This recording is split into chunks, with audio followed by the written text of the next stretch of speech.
Infrastructure से केरला में व्यापार और रोजगार कैसे बढ़ेगा, इसका एक बड़ा उदाहरण विजिंजम पोर्ट है।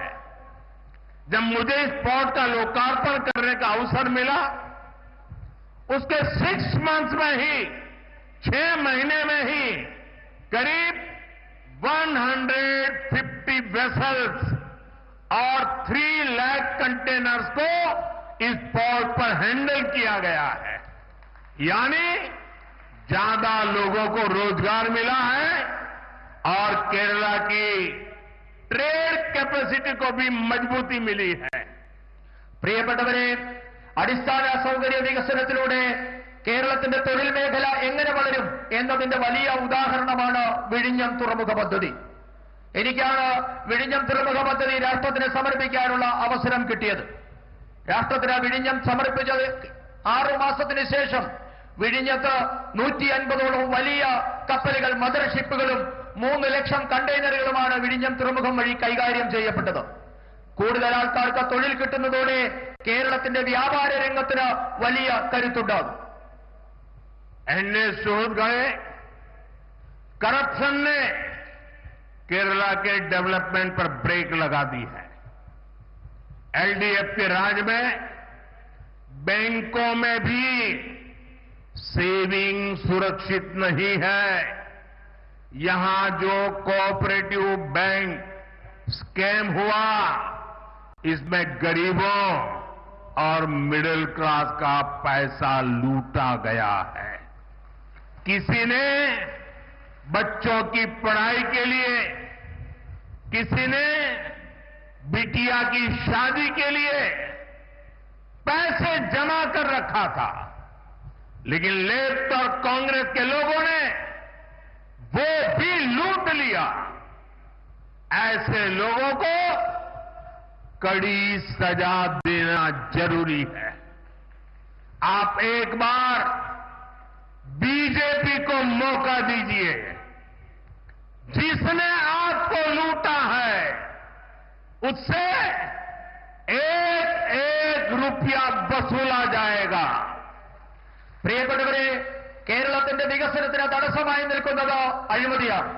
എൽഡിഎഫ് ഭരണത്തിൽ കേരളത്തിലെ ബാങ്കുകളിലെ നിക്ഷേപം പോലും സുരക്ഷിതമല്ലാതെയായി മാറി.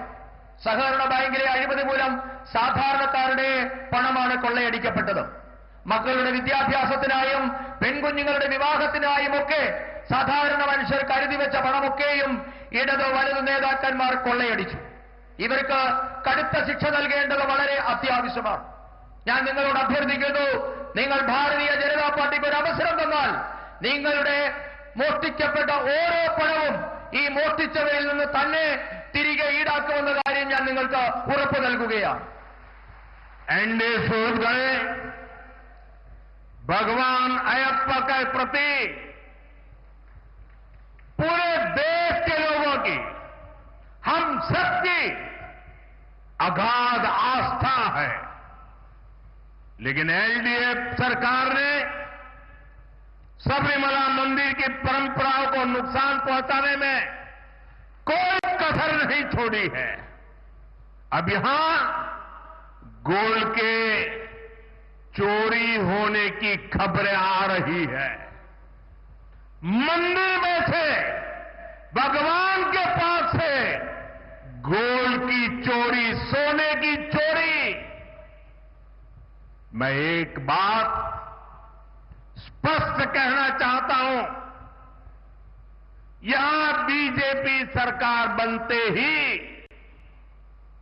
आरोपों की पूरी जांच होगी और दोषियों की जगह जेल में होगी। और ये मोदी की गारंटी है।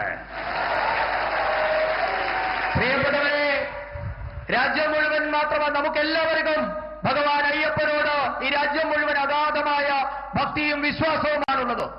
എന്നാൽ ശബരിമലയുടെ മഹത്തായ പാരമ്പര്യത്തെ, വിശ്വാസത്തെ തകർക്കാൻ കിട്ടിയ ഒരവസരവും പാഴാക്കാത്തവരാണ് ഇന്ന് കേരളം ഭരിക്കുന്ന ഇടതുമുന്നണി സർക്കാർ. ഇപ്പോൾ ശബരിമലയിൽ നിന്നും സ്വർണ്ണക്കൊള്ളയുടെ വാർത്ത പുറത്തുവരികയാണ്. ഒരു കാര്യം ഞാൻ വ്യക്തമാക്കാൻ ആഗ്രഹിക്കുന്നു, ജനതാ പാർട്ടി കേരളത്തിൽ സർക്കാർ ഉണ്ടാക്കും. അങ്ങനെ ഭാരതീയ ജനതാ പാർട്ടിയുടെ സർക്കാർ ഉണ്ടായാൽ മുഴുവൻ ആരോപണങ്ങളെക്കുറിച്ചും നാം അന്വേഷണം നടത്തും. ഇപ്പോൾ ആരോപണ വിധേയരായിട്ടുള്ള മുഴുവൻ ആൾക്കാരും അവരുടെ വാസം ഇനി മുതൽ ജയിലിലാകുമെന്ന കാര്യവും ഞാൻ ഉറപ്പു പറയുകയാണ്. ഇതാണ് മോദിയുടെ ഗ്യാരണ്ടി. एनडीए सुहृदगणे, मैं आपको कांग्रेस से भी सावधान करने आया हूं. कांग्रेस के पास विकास का कोई एजेंडा नहीं है. कांग्रेस आज माओवादियों से ज्यादा कम्युनिस्ट और मुस्लिम लीग से भी ज्यादा कम्युनल हो गई है. इसलिए देश में आज कांग्रेस को एमएमसी यानी मुस्लिम लीगी माओवादी कांग्रेस कहा जा रहा है. इसलिए आपको कांग्रेस से भी बहुत सतर्क रहना है. ये मुस्लिम लीगी माओवादी कांग्रेस के लोग केरला को अपनी लैब बना रहे हैं. कांग्रेस यहां केरला में भी कट्टरपंथियों को बढ़ावा दे रही है. ज्ञान, विज्ञान, आध्यात्म, आस्था, इसकी इस पवित्र धरती को कांग्रेस के मुस्लिम लीगी एजेंडे से हमें मिलकर के इस पवित्र भूमि को बचाना है. പ്രിയപ്പെട്ടവരെ, കോൺഗ്രസിനെ കുറിച്ച് മുന്നറിയിപ്പ് നൽകുന്നതിന് വേണ്ടിയാണ് ഞാനിവിടെ എത്തിയിട്ടുള്ളത്. ഇന്ന് കോൺഗ്രസിന്റെ കയ്യിൽ വികസനത്തിനുള്ള ഒരു പദ്ധതിയുമില്ല. രാജ്യത്തെ കോൺഗ്രസ് എന്നുള്ളത് മാവോയിസ്റ്റുകളെക്കാൾ വലിയ കമ്മ്യൂണിസ്റ്റുകളായി മാറിയിരിക്കുന്നു. മുസ്ലിം ലീഗിനേക്കാൾ വലിയ വർഗീയവാദികളായി കോൺഗ്രസ് മാറിയിരിക്കുന്നു. അതുകൊണ്ടാണ് ഇന്ത്യൻ നാഷണൽ കോൺഗ്രസ് എന്നുള്ളത് ഇന്ന് എംഎംസി കോൺഗ്രസ് എന്നായി മാറിയിരിക്കുന്നു. മുസ്ലിം ലീഗ് മാവോയിസ്റ്റ് കോൺഗ്രസ് എന്നാണ് ഇന്ന് രാജ്യത്തെ കോൺഗ്രസ് അറിയപ്പെടുന്നത്. നിങ്ങൾ അതുകൊണ്ട് തന്നെ കോൺഗ്രസിനെ വളരെയധികം സൂക്ഷിക്കണമെന്ന മുന്നറിയിപ്പാണ് ഞാൻ നിങ്ങൾക്ക് നൽകുന്നത്. മുസ്ലിം ലീഗ് മാവോയിസ്റ്റ് കോൺഗ്രസ് കേരളത്തെ ഇന്ന് അവരുടെ വർഗീയ പരീക്ഷണങ്ങളുടെ പരീക്ഷണശാലയാക്കി മാറ്റിയിരിക്കുകയാണ്. കേരളത്തിലും കോൺഗ്രസ് വിഘടനവാദികളെ പിന്തുണയ്ക്കുകയാണ്.